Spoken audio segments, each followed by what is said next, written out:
Cricket board का role हमेशा एक वालिद की तरह होता है। प्लेयर्स उनके बच्चों की तरह होते हैं। तो मेरे ख्याल में अगर किसी भी प्लेयर के हवाले से कोई भी बोर्ड का फ्यूचर का प्लान हो, एटलीस्ट उस प्लेयर को बुला के उससे डिस्कस लाजमी करना चाहिए, ताकि वो प्लेयर मेंटली रेडी हो कि मैंने यार अगर अब परफॉर्म नहीं किया तो मैं बाहर हो जाऊंगा। और मेरे ख्याल में बेहतर ये है कि कोचेज़ इस हवाले से कोई बात ना करें। कोचिंग का मतलब सिर्फ ये नहीं होता कि लड़के को बॉलिंग सिखाने की, बॉलिंग कैसे की जाती है। कोचिंग और बड़ी चीज़ होती है, लड़कों को मोटिवेट। देखिए, अच्छे वक्त में तो हर कोई किसी के साथ होता है। कोच का भी कहता है कि इसको मैंने बड़ी मेहनत कराई है, बड़ी ट्रेनिंग कराई है, लेकिन जब वो परफॉर्म नहीं करता तो कोच अपना हाथ हटा लेता है। ये गलत रिवाज है, इस तरह नहीं होना चाहिए।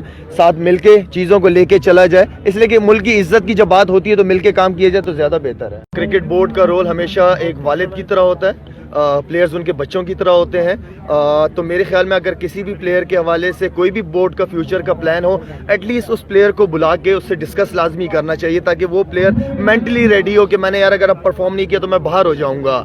और मेरे ख्याल में बेहतर ये है कि कोचेज़ इस हवाले से कोई बात ना करें। कोचिंग का मतलब सिर्फ ये नहीं होता कि लड़के को बॉलिंग सिखाने की, बॉलिंग कैसे की जाती है। कोचिंग और बड़ी चीज़ होती है, लड़कों को मोटिवेट। देखिए, अच्छे वक्त में तो हर कोई किसी के साथ होता है। कोच का भी कहता है कि इसको मैंने बड़ी मेहनत कराई है, बड़ी ट्रेनिंग कराई है, लेकिन जब वो परफॉर्म नहीं करता तो कोच अपना हाथ हटा लेता है। ये गलत रिवाज है, इस तरह नहीं होना चाहिए।